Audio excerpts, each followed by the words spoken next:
말씀 보겠습니다. 하나님 말씀은 마태복음 5장 3절 한 절 말씀이거든요. 예. 마태복음 5장 3절 아마 이미 암송 다 하시는 분들도 계실 텐데 3절 한 절 말씀 같이 봉독합니다. 시작. 심령이 가난한 자는 복이 있나니 천국이 그들의 것이미요. 아멘. 우리 같이 기도하겠습니다. 하나님 아버지, 2024년 시작한 두 번째 주일입니다. 이 2024년 한 해는 24시간 주님과 동행하며 예수 믿는 기쁨과 행복이 무엇인지, 정말 하나님이 우리가 누리기를 원하시는 진짜 행복이 무엇인지를 경험하는 원년이 되게 인도하여 주시고, 그래서 주님 주시는 이 말씀을 통해서 날마다 우리의 마음속에 주님으로 인한 기쁨과 즐거움과 감격과 행복이 가득함으로써 또 다른 사람들을 행복으로 이끌어가는, 행복을 나누어 주는 사람들로 우리를 세워주실 것을 바라옵고, 이 시간 말씀 듣기 원합니다. 주님 함께하여 주시어서 듣는 말씀마다 깨달아 알게 하시고, 그리고 깨달아진 말씀 가지고 한 주간 살아가는데 아버지 노정기가 되도록 우리를 붙잡아 주실 것을 간절히 바라옵고, 부족한 종을 긍휼히 여겨주시고, 이 시간 말씀 대언할 때 성령 하나님께서 주시는 마음 가지고, 하나님 마음 가지고 온전히 말씀을 대언할 수 있도록 은혜를 베풀어 주시옵소서. 감사드리오며 예수님의 이름으로 기도드리옵나이다. 아멘. 유엔에서 매년 발간하는 그 해피니스 리포트라는 그게 있는데, 거기에 보면 매년 세계 행복 지수를 발표를 하는데요. 그 나라의 GDP, 또 이제 기대 수명, 사회적 자원, 부패, 인식도, 이웃과의 그 친밀도, 그리고 삶의 만족도, 이런 몇 가지의 항목들을 가지고 행복도를 평가를 하는 거거든요. 거기에 보면 상위권에 늘 있는 나라들이 유럽에 있는 핀란드, 또 덴마크, 아이슬란드, 스위스, 노르웨이, 이런 나라들이 늘 상위권에 올라 있어요. 근데 여러분, 세계 경제 규모를 보면 이것하고 많이 다르죠. 부동의 1위가 미국이에요. 그리고 중국, 일본, 독일, 영국, 이렇게 인도, 이렇게 되는 거거든요. 근데 이걸 보면 참, 우리가 깨닫는 게 하나 있죠. 그게 뭐냐면, 경제적으로 잘 산다고 해서 행복한 것이 아니라는 것을. 너무 다르잖아요. 아무리 잘 살아도 행복한 것이 아니다. 잘 산다고 행복한 것이 아니다 하는 거지. 오늘 우리가 읽은 여기 본문 말씀은 예수님께서 8가지 행복 중에 첫 번째, 마치 이 팔복을 여는 열쇠와 같은 그런 중요한 말씀이지. 그래서 이 말씀을 우리가 깨닫지 못하면 다른 행복들이 뭔지도 깨닫지를 못하는 거거든요. 첫 번째 하신 말씀은 뭐예요? 예수님이 심령이 가난한 자는 복이 있다, 행복하다. 그리고 심령이 가난한 자가 행복하다. 참 이게요, 돈과 향락에 물들어 있는 우리에게 이게 진짜 복음이 될 수 있을까? 이게 정말 복음일까? 복음으로 들리지 않는 것이 사실. 주님이 여기에서 말하는 가난이라는 것은 적당한 가난이 아닙니다. 부잣집 대문 앞에서 평생 구걸하다가 죽은 나사로 거지, 이 구걸하는 이 나사로 거지를 일컬어서 하는 말이 여기 가난이라는 말이에요. 우리나라에도 그런 가난이 있었죠. 보릿고개. 그 겨울철에 먹을 것이 없어서 그냥 보릿고개를 경험했던 어르신들은 이런 가난의 의미가 무엇인지를 아실 거예요. 여기서 말하는 이 가난, 마음이 완전히 비어있는 마음, 빈 마음. 여러분, 뭔가를 채우려고 하면 비어 있어야 되는 거잖아요.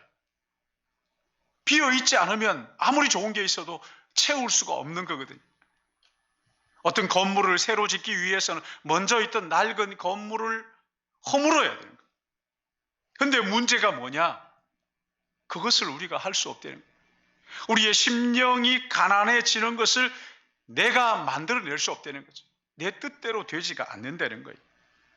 그래서 어떻게 해야 할 것인가? 먼저 하나님 앞에 자신의 부족함을 인정하고 고백해야 하는 거예요. 주님, 저는 부족합니다. 주님, 저는 모자랍니다. 이것을 인정하고 고백하라는 거예요. 물론 주님이 말씀하신 이 가난은 물질적인 가난을 의미하는 것은 아니에요. 그 누가복음 6장에 보니까 가난한 자는 복이 있다 이렇게 하셨어요. 심령이 가난이 아니고 그냥 가난한 자는 복이 있다.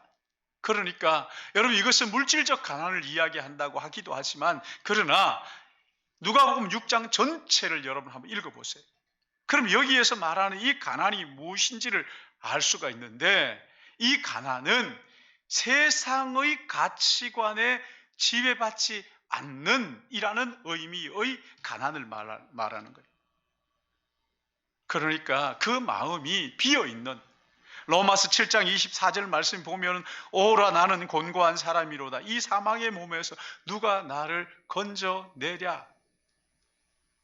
나는 곤고한 사람이다. 하나님 앞에서 자신의 영적 상태를 직시하고, 주님, 나는 무능합니다. 주님, 내 영혼은 파탄에 이르렀습니다. 내 영혼은 망가졌습니다라고 솔직하게 인정하고 고백하는 이 빈 마음, 낮아진 마음, 이것을 일컬어서 심령이 가난하다 이렇게 말하는 거예요. 하나님 앞에서 자신을 돌아보는 거예요. 하나님 앞에서 자신을 비추어 보는 거예요. 근데 우리 주님이 이런 자리에 서셨어요. 마가복음 10장 45절 말씀 보시면 예수님이 이 땅에 오신 이유를, 인자가 온 것은 섬김을 받으려 함이 아니라 도리어 섬기려 하고 자기 목숨을 많은 사람의 대속물로 주려 함이니라. 하나님이신 예수님께서 우리를 구원하시기 위해서 자신을 비워 가장 낮은 말구유에 오셨다는 거예요. 솔로몬 그렇게 얘기하잖아요. 예수님을, 하나님을 하늘이라도 감당하지 못하는 창조주 하나님이십니다. 근데 그 창조주 하나님이 스스로 자신을 비우시고 우리를 구원하시기 위해서 하늘의 영광을 다 버리시고 그 마음을 완전히 비우시고 이 땅에 오셨다는 거예요. 공생애를 시작할 때 요단강에서 세례 요한에게 세례를 받았는데, 그때 하늘로부터 음성이 들리기를, 이런 내 사랑한 아들이요 내 기뻐하는 자라. 하나님의 아들이라는 거죠. 아니, 다른 말로 하면 하나님이시라는 거예요. 메시아의 대관식이라고 말하잖아요. 그리고 곧바로 어디로 가십니까? 광야로 가셨어요. 40일을 금식하시면서 기도하셨어요. 여러분, 광야는 베들레헴 말구유보다 훨씬 더 낮은 곳이에요. 자신을 비우고 더 낮은 곳으로 오신 거예요. 그리고 결정적으로 십자가를 지셨는데, 여러분, 이 십자가는 말구유보다도, 광야보다도 훨씬 더 낮고 고통스러운 자리. 주님은 이렇게 말구유의 광야의 십자가에 자신을 완전히 허물고 자신을 완전히 비워서 이 땅에 오셔서 우리의 구원자가 되신 거예요. 예수님이 오시기 700년 전에 이사야 선지자가 오실 메시아를 이렇게 예언을 했습니다. 그는 주 앞에서 자라나기를 연한 순 같고 마른 땅에서 나온 뿌리 같아서 고운 모양도 없고 풍채도 없은즉 우리가 보기에 흠모할 만한 아름다운 것이 없도다. 그는 멸시를 받아 사람들에게 버림받았으며 간고를 많이 겪었으며 질고를 아는 자라. 마치 사람들이 그에게 얼굴을 가리는 것 같이 멸시를 당하였고 우리를 또 그를 귀히 여기지 아니하였다. 메시아가 이 땅에 오셨지만 모든 그 하늘 영광을 다 버리시고 다 비우고 이 땅에 오셨지만 사람들이 무시했다. 창조주 하나님 그분이 사람으로 이 땅에 오셨는데 사람들이 그를 무시했다. 그리고 로마서 8장 3절에 보면 율법이 육신으로 말미암아 연약하여 할 수 없는 그것을 하나님은 하시라니, 예수님이 오신 그것을 뭐라고 표현을 하냐면 곧 죄로 말미암아 자기 아들을 죄 있는 육신의 모양으로 보내어 육신의 죄를 정하사. 예수님이 자신을 비워 이 땅에 오신 것은 우리의 모든 죄를 뒤집어 쓰고 짊어지기 위해서 오셨대. 그리고 우리의 죄를 용서하시려고 초라한 사람의 몸으로 이 땅에 오셨다. 자기를 완전히 비우셨다. 마귀에게 시험을 받으시고 십자가에 죽으시고 부활하심으로써 그 무가치한 삶에 영원히 살다가 죽을 수밖에 없는 우리를 그리스도 예수 안에서 존귀한 존재로 만들어 주신 것을 믿으시기 바랍니다. 우리는 예수 안에 있을 때에야 비로소 존귀한 존재인 거예요. 망가진 인생이잖아요. 무가치한 삶이잖아요. 예수 그리스도 그분이 오셔서 우리를 존귀하게 하셨다는 거예요. 여러분, 여기 심령이 가난하다 하는 이것은요, 내 안에 예수님이 안 계시면 내가 살아도 사는 것이 아닙니다. 내 안에 예수님이 계시면, 내가 없어도 주님이 있으면 나는 있습니다. 그런 고백이에요. 주님이 있어야 내 삶이 의미가 있고, 주님이 있어야 내가 있습니다. 주님이 계셔서 내가 노래할 수 있고, 주님이 계셔서 내가 찬양할 수 있습니다. 그런 고백이죠. 창세기 25장을 보시면 요셉이라는 사람이 나오잖아요. 야곱이라는 사람이 나오잖아요. 이 야곱은 태어날 때부터 자기가 형보다 먼저 나오겠다고 형과 다투다가 그렇게 나온 아주 욕심 사나운 그런 사람. 하나님이 분명히 그 야곱에게 장자의 명분을 주시겠다고 약속하셨는데도 그것을 믿지를 못하고 형을 속이고 아버지를 속이고, 그리고는 그 장자의 명분을 받아가지고 외갓집으로 도망쳤잖아요. 하나님의 약속을 믿지 못하고 속이고 도망치는 이런 인생을 살았어요. 20년 만에 다시 고향으로 돌아오는데 그 형이 400명의 군사를 이끌고는 그 야곱을 죽이겠다고 지키고 서 있는 거예요. 우리 그런 말 있잖아요. 도둑 피하면 강도 만난다. 여러분, 하나님의 약속을 기억하지 못하고 잊어버린 인생이 바로 그런 인생이, 강도 만난 인생, 강도 만난 인생.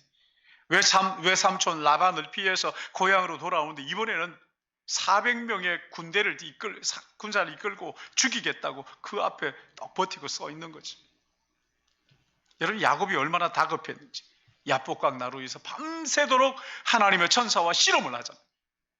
얼마나 절박하게 그를 붙들고 늘어졌는지. 이 하나님의 천사가 야곱의 환도뼈를 내리칩니다. 그래서 그 환도뼈가 위골됐는데 그래도 놓지 않는 거죠. 그 붙들고 있는 거죠. 하나님, 저를 축복해 주세요. 축복해 주시지 않으시면 저는 놓을 수가 없습니다. 여러분, 근데 창세기 28장을 보시면 이미 하나님께서 축복을 약속하셨잖아요. 이미 하나님께서 함께 하신다고 약속하셨잖아요. 그러니까 그 약속을 다 잊어버리고 나니까 얼마나 절박하게 하나님께 이렇게 가난한 마음으로 하나님께 매달리는 것을 볼 수가 있어요. 여러분, 이게 가난한 마음이에요. 하나님이 도와주시지 않아도 나는 그런 대로 잘 살아왔다고 생각한, 그러나 야곱이 깨달은 거예요. 하나님, 제가 지금까지 살았던 게 아무것도 아니었습니다. 깨달은 거죠. 하나님이 나와 함께 하지 않으시면 내 인생 아무것도 아닙니다. 여러분, 우리가 예수 믿고 난 다음에 깨달은 게 있잖아요. 가장 큰 죄가 뭐라고? 예수님을 믿지 않은 죄, 하나님을 인정하지 않은 죄. 그게 가장 큰 죄란 거예요. 하나님은 나의 생명입니다. 나의 전부입니다. 하나님이 계시지 않으면 나는 없습니다. 하나님이 나와 함께하지 않으시면 내가 아무리 위대한 일을 했다 할지라도 그 아무것도 아닙니다. 고백하는 것은. 하나님이 계셔야 저의 삶에 의미가 있습니다. 하나님이 안 계시면 부를 누리는 것도 아무것도 아닙니다. 하나님, 나는 정말 부족합니다. 무능합니다. 하나님 앞에 고백하는 거예요. 여러분, 이렇게 자신의 무능과 부족을 고백하는 사람은요, 어떻게 합니까? 하나님의 도움을 구하는 거예요. 하나님, 나를 도와주십시오. 하나님, 나를 도와주십시오. 여러분, 우리가 이 땅에 살면서 깨닫는 게 있잖아요. 교만, 이게 어디서 오느냐? 여러분, 이 교만은 많이 가졌다고 교만한 것도 아니고 가난하다고 겸손한 것도 아니라는 것을 여러분 잘 알잖아요. 그럼 어디서 오는 겁니까? 이 교만이라는 것은 하나님을 믿지 못하는 불신앙에서 오는 것이라는 것을 우리 잘 알잖아요. 가난한 사람들 다 겸손하지 않아요. 부자라고 해서 다 교만한 건 아니에요. 부자라도 겸손할 수 있고 가난한 사람도 교만할 수가 있어요. 자신의 무가치함과 무능함을 깨닫고 하나님께 구하는 사람은 부자든 가난한 사람이든 상관없이 그 사람은 겸손한 사람. 그러나 하나님이 없이도 내가 살 수 있다 생각하는 그 사람은 부자든 가난한 사람이든 교만한 사람, 그런 사람 기도하지 않습니다. 그러니까 하나님 앞에 자신의 연약함을 내려놓고 주님, 나는 부족한 자입니다. 하나님, 나를 도와주십시오. 하나님, 나를 구원해 주십시오. 하나님께 기도하지 않는 사람은 빈부를 막론하고 그 사람은 교만한 사람, 교만한 사람. 진짜 행복은 내가 죄로 물든 인생이라는 걸 깨닫고 하나님 앞에 구하는 그 사람, 하나님 앞에 기도하는 그 사람이 진짜 행복한 사람, 진짜 빈 마음을 가진 사람, 하나님 앞에 자신의 부족함 깨닫고 겸손하게 하나님의 도움을 요청하는 것. 주님, 나를 도와주십시오. 야고보서 1장 5절에 이렇게 말씀합니다. 너희 가운데 누구든지 지혜가 부족하거든 모든 사람에게 후히 주시고 꾸짖지 아니하시는 하나님께 구하라. 그리하면 주시리라. 지혜가 부족하다는 것을 깨달은 사람, 아니 내가 정말 죄로 말미암아 멸망할 수밖에 없는 죄인이라는 것을 깨닫고, 하나님, 나는 내 인생은 망가졌습니다. 하나님이 아니면, 하나님이 도와주시지 않으시면, 하나님이 나를 건져주시지 않으시면 멸망할 수밖에 없는 인생입니다 라고 하나님 앞에 기도하는, 하나님의 도움을 구하는 그 사람, 여러분, 그 사람이 겸손한 사람, 나의 부족함을 인정하고 나의 연약함을 인정하고 나의 약점을 하나님 앞에 내려놓는 것이. 여러분, 교만한 사람들은 그걸 인정하지 않잖아요. 내 인생이 잘못됐다는 것을 인정하지 않는 것이죠. 그러니까 하나님 앞에 기도하겠느냐고요. 주님은 제자들에게 바리새인의 기도와 세리의 기도를 가지고 교훈하신 적이 있죠.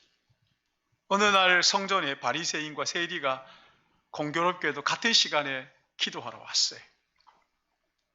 바리새인은 내심 이 세리를 보고 기분 나빠하는 거죠. 그리고는 보란듯이 제일 성전의 앞자리로 나갑니다. 두 손을 번쩍 들고 하늘을 쳐다보면서 뭐라고 기도합니까? 오 하나님, 나는 이 세상 사람들과 구별된 사람으로 남을 속여 빼앗은 적도 없고 간음한 적도 없고 악한 일을 한 적이 없습니다. 저는 일주일에 2번씩 금식하고 11조를 빠지지 않고 드렸습니다. 여러분, 이 바리새인의 마음 빈 마음이 아니에요. 가난한 마음이 아니에요. 자기 의로 가득 차 있어요. 심령이 가난한 사람이 아니에요.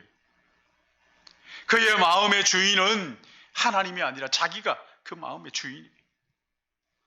그래서 하나님 앞에 자랑할 게 너무 많은 거예요. 그러나 이 세리는 어떻습니까? 사람들로부터 돈밖에 모르는 수전노라는 손가락질을 당하는 사람입니다. 그러니까 감히 성전 앞으로 나갈 수가 없어서 성전 한쪽 구석에서 고개를 푹 숙이고 신음하듯이 주여, 나를 불쌍히 여기소서.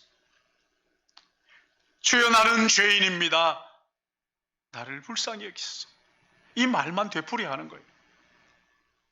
자신이 하나님 앞에 얼마나 무능하고 무가치한 존재인가를 고백하는 거, 있는 그대로 자기의 마음을 솔직하게 고백하는, 여러분, 이 마음이 빈 마음이고 가난한 마음, 주님 이런 마음이 행복을 주시겠다고 약속을 하셨죠. 안타깝게도 교회 안에도요, 이런 심령이 가난하지 못한 사람들이 참 많아요. 이런 사람들은 하나님의 말씀이 들리지 않습니다. 그러니까 신앙의 성장이 없어요. 주님이 주시는 심령의 행복이 뭔지를 모르는 거예요.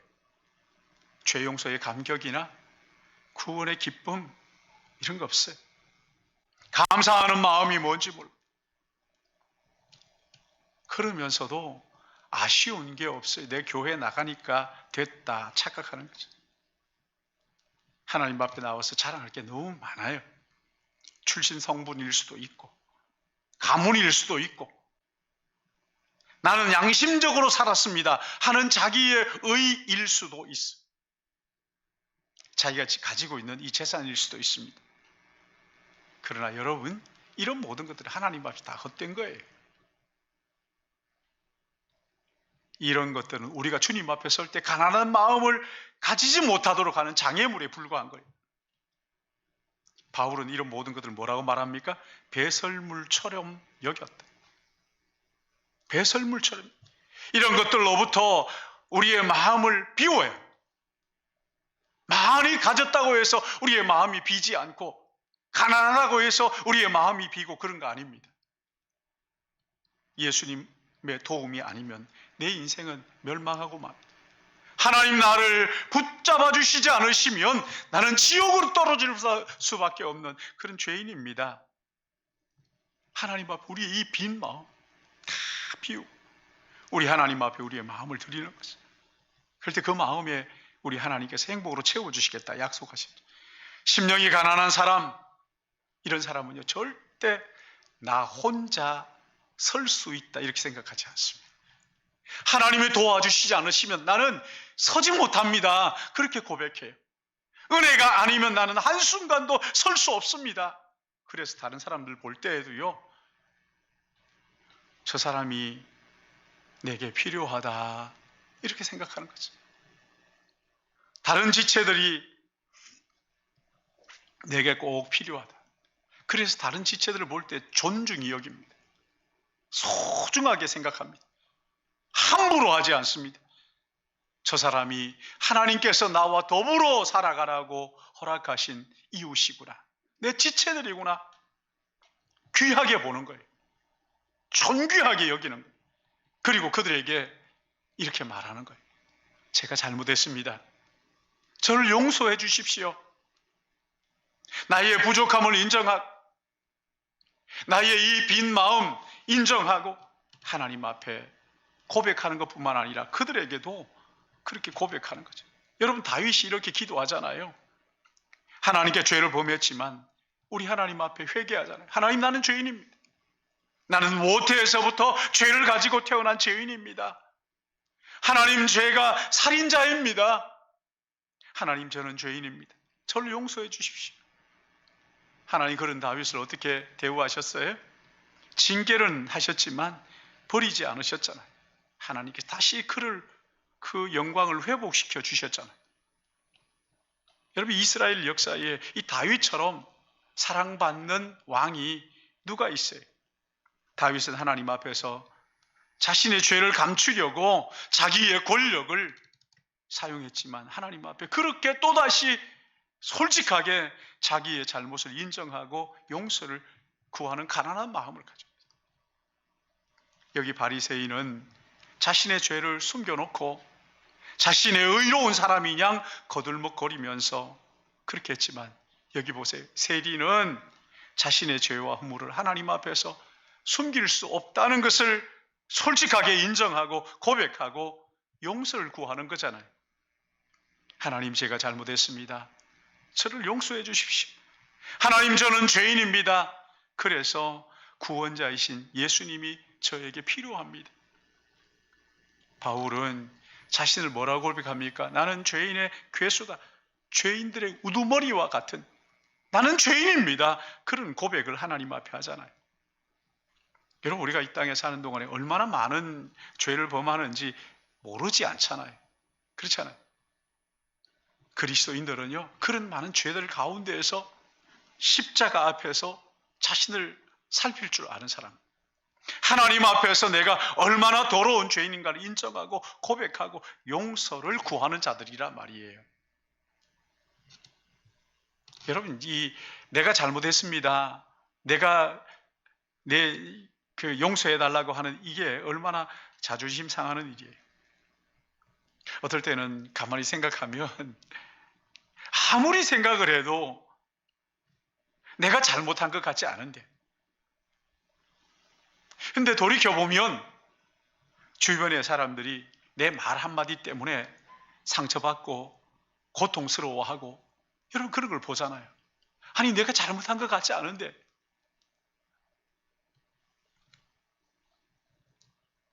우리의 자녀들에게,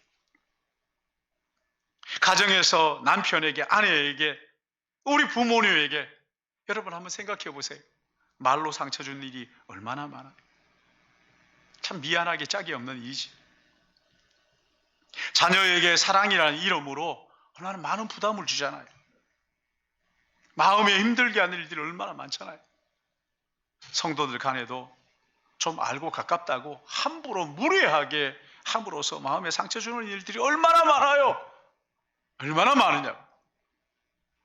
다른 사람들에게는 친절하게 하는 것 같이 하면서 정작 가까운 사람들에게 있어서는 무례하고 퉁명스럽고 억지를 부리고 상처를 준 적이 얼마나 많으냐고. 여러분, 이거 아마 다 기억할 수도 없어요.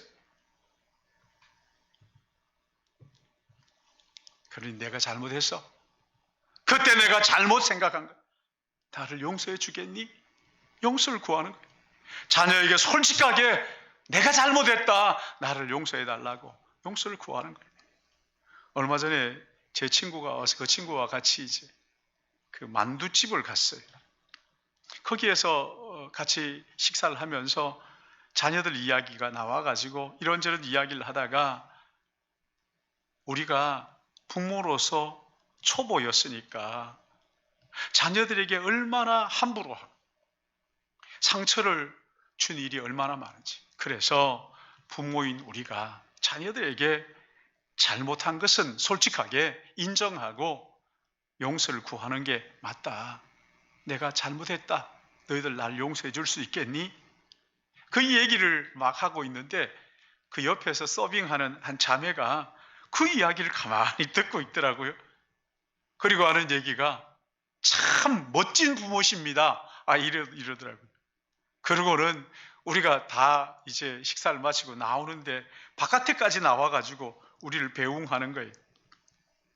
사랑하는 여러분, 심령이 가난한 사람, 하나님 앞에서 자신이 죄인인 것을 솔직하게 인정하고 고백하고 용서를 구하는 거예요.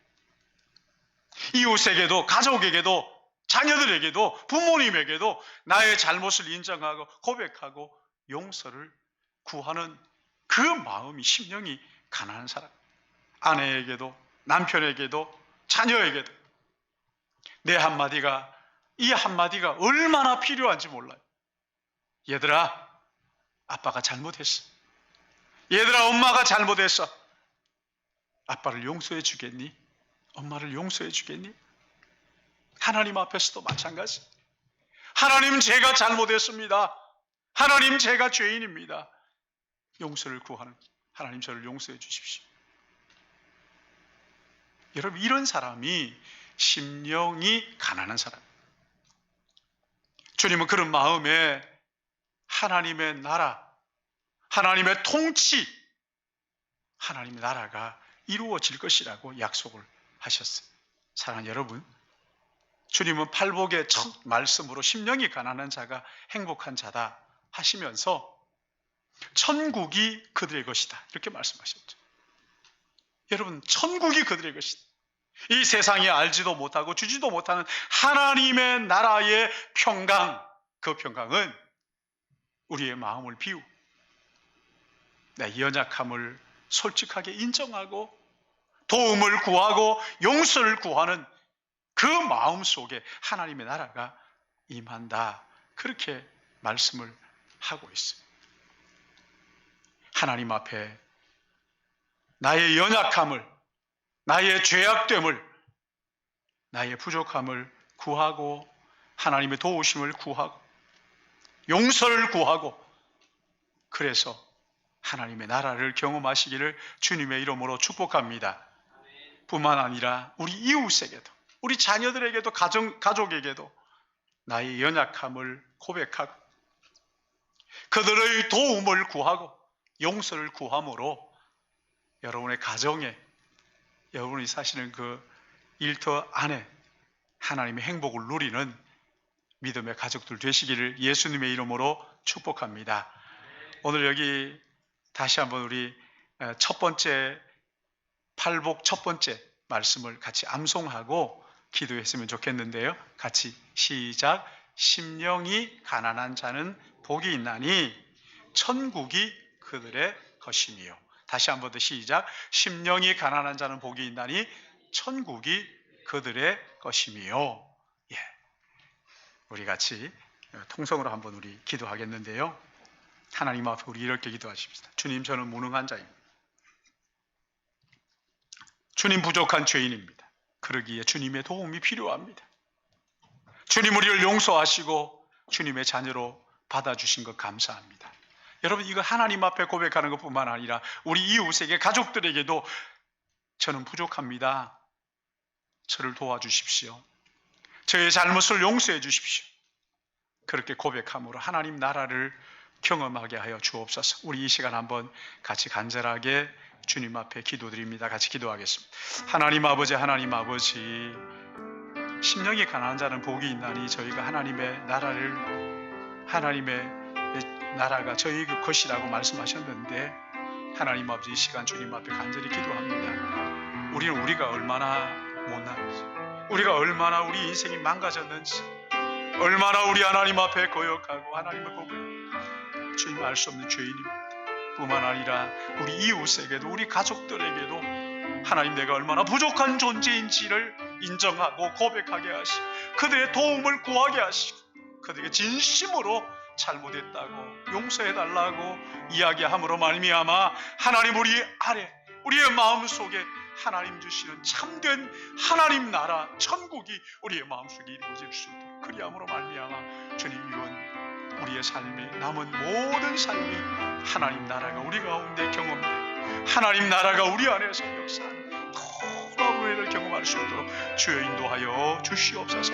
하나님 아버지, 더러는 자존심이 상하는 일이기도 하고, 또 더러는 하나님 아버지, 아무리 생각해도 내가 잘못한 것 없는 것 같을지라도 아버지 하나님 앞에 우리가 얼마나 더러운 죄인인가를 고백하는 것처럼 이웃에게 나의 부족함, 나의 연약함, 아버지 하나님 도움을 구하고 용서를 구함으로 말미암아 우리가 함께 주님의 영광을 바라볼 수 있도록 주님, 진짜 하나님이 주시는 행복이 무엇인지를 경험하는 우리 믿음의 가족들 되도록 인도해 주실 것을 간절히 바라옵고, 이 한 주간도 주님 앞에 의탁하며 예수님의 이름으로 기도드리옵나이다. 아멘. 사랑하시는 아버지 하나님, 은혜와 사랑을 감사를 드립니다. 부족하기 그지없고 허물과 죄로 망가진 우리의 인생을 그리스도 예수께서 모든 것을 내려놓으시고 우리를 위하여 이 땅에 오셔서 하나님의 자녀로 구원하시고 모든 죄를 용서하시고 인도하신 그 은혜를 찬양하며 감사를 드립니다. 2024년 새해를 우리에게 선물로 주셨사오니 이 한 해는 24시간 주님과 동행하는, 그야말로 예수 그리스도 앞에 나 자신을 바라보고 내려놓고 주님의 도우심을 구하고 주님의 용서를 구하고 우리 이웃에게, 우리 가족들에게도 그렇게 함으로 말미암아 우리의 마음속에 하나님의 나라가 이루어지는 것을 우리 모두가 경험하며 그 영원한 하나님의 나라를 간절히 사모하며 살아가는 저희들 되도록 은혜 베풀어 주시옵소서. 주님, 이 시간 귀한 예물을 구별하여 우리의 삶과 함께 주께 드리기 원합니다. 하나님 아버지, 드리는 예물 드리는 마음을 주께서 붙잡아 주시고 하나님으로 말미암아 나는 만족합니다 고백하는 가난한 마음으로 주님 앞에 예물을 구별하여 우리의 삶을 드리게 하여 주실 것을 간절히 바라옵고, 아버지 하나님, 이 시간 주님 사랑합니다, 감사합니다, 찬양합니다 고백하며 주님의 나라를 경험할 수 있도록 도와주시옵소서. 예수님의 이름으로 기도드리옵나이다. 아멘. 우리 다 감사하자, 다 찬양하자. 찬양하시면서 준비하신 예물 하나님 앞 드리시겠습니다.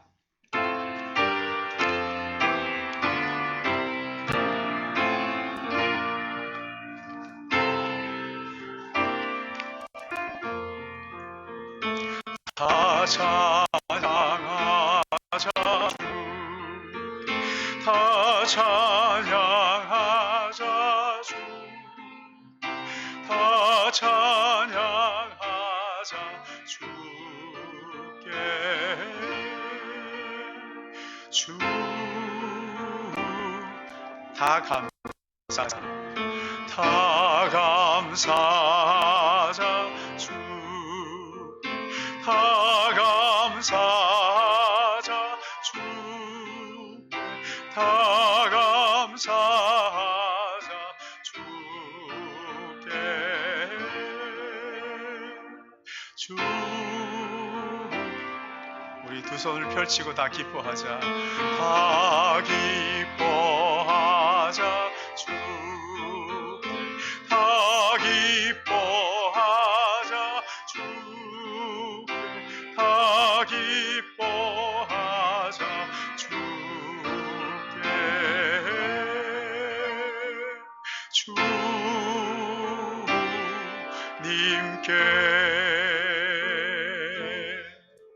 그렇습니다. 주님, 우리의 삶의 모든 순간 또 모든 것 주님으로부터 받은 것이기에 감사와 찬양과 영광을 올려드립니다. 우리의 인생이 빈손으로 왔다가 빈손으로 돌아가는 인생인데 이 땅에 머무는 동안 나그네와 행인으로 살게 하시고 영원한 저 하나님의 나라를 바라보며 주님이 공급하시는 만나로 일용할 양식으로 하나님의 이름을 높이고 찬양하고 그 나라를 구하며 살아가는 저희들 되도록 은혜 베풀어 주실 것을 간절히 바라옵고, 아버지 하나님, 우리에게 주신 귀한 은혜 감사하며 우리에게 주신 이 하나님의 축복들을 헤아리며 귀한 예물을 구별하여 주님 앞에 올려드립니다.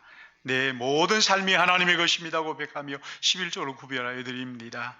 하나님의 은혜가 너무 고맙고 감사해서 지난 한 주간 돌이켜보며 하나님 앞에 감사의 마음을 담아 귀한 예물을 주님 앞에 드립니다. 주일 예물로 또 이웃을 생각하며 그리스도 예수의 복음이 가슴마다 전해지기를 원하는 마음 가지고 온 땅에 하나님의 나라가 경험되기를 원하는 마음 가지고 선교 헌금으로 구별하여 주님 앞에 올려드리오니 하나님 아버지 우리의 마음을 받아주시옵시고 이 예물이 쓰이는 곳곳마다 주님의 영광이 드러나며 부족하지 않도록 채워주시는 하나님의 은혜, 힘껏 부어주시는 하나님의 놀라운 은혜를 누리는 저희들 되도록 축복하여 주시옵소서.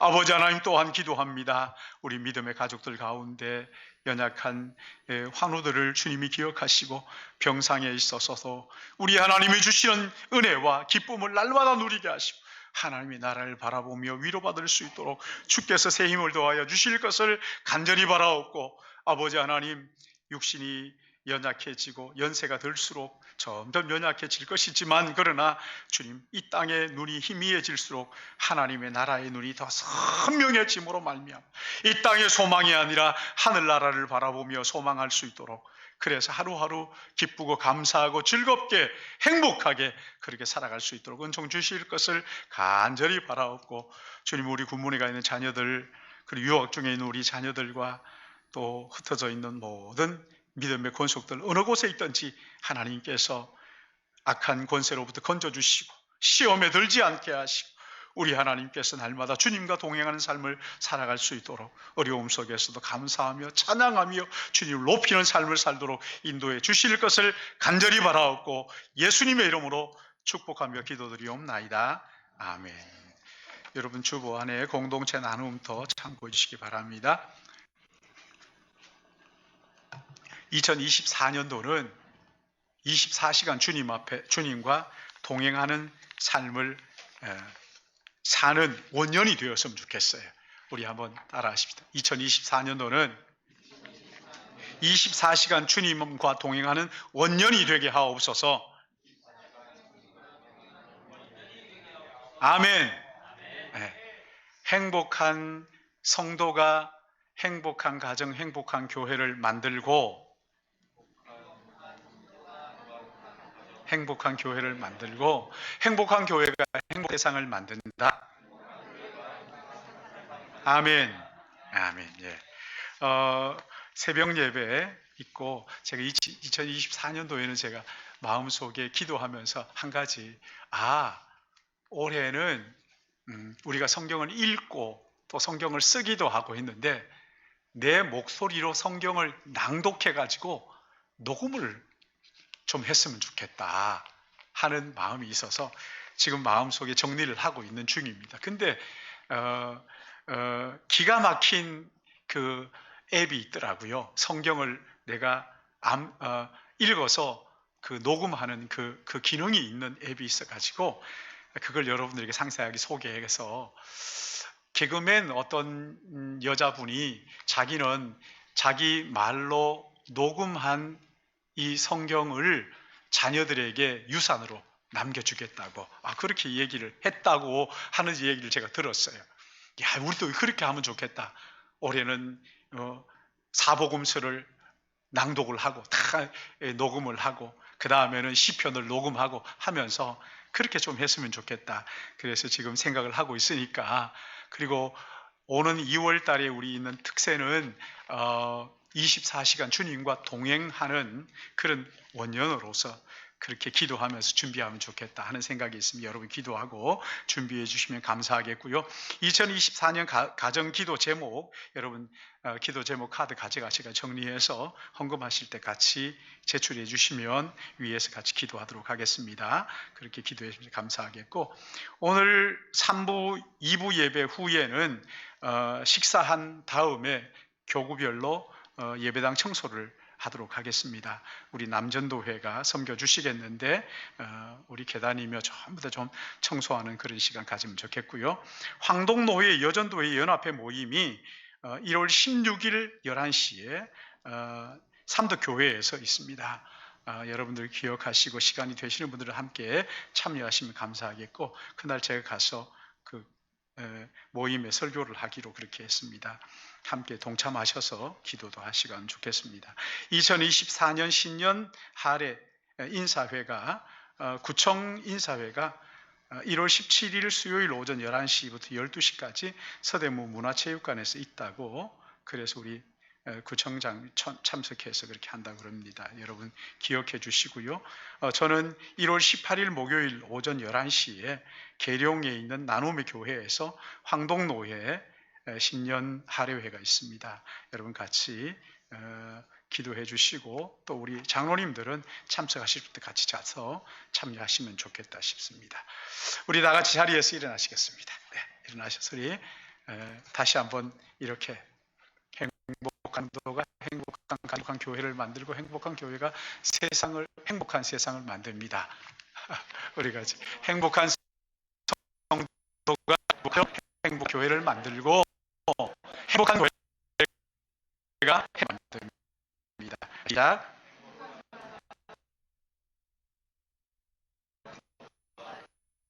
행복한 세상을 만듭니다. 아멘. 438장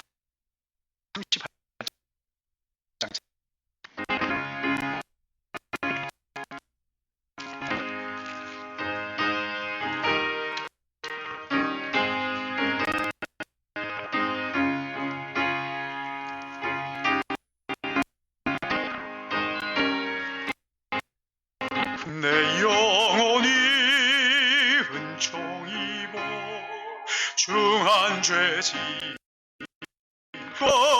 오니 슬픔 많은 이 세상도 주로 화도다. 할렐루야 찬양하시네. 내 모든 죄 사함받고 주의 예수와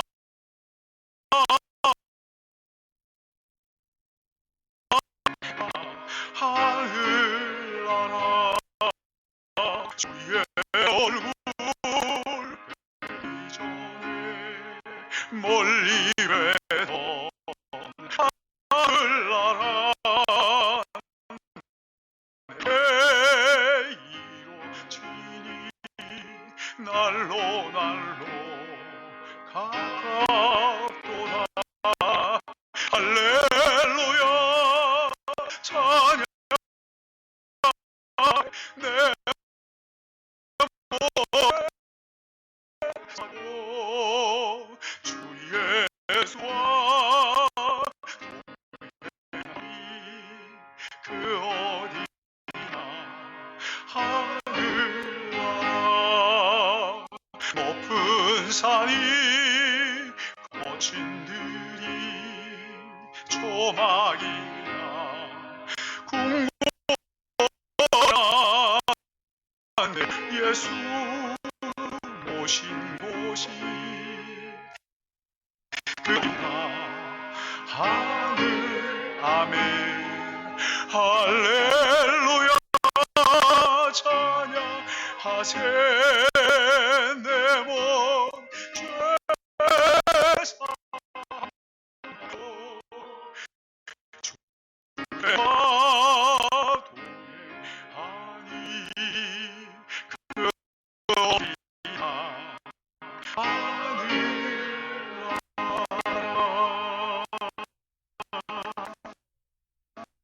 이전 교회 머리이신 구주 예수 그리스도의 은혜와 하나님 우리 아버지 그 신하신 하심과 정의 내주하시며 교통하시며 감동 감화하시며 인도하시는 은사가 오늘 주님의 말씀을 듣고 마음을 비우고 하나님 앞에 나의 죄와 주님의 도우심과 나의 죄됨을 주님 앞에 고백하여 주십시오.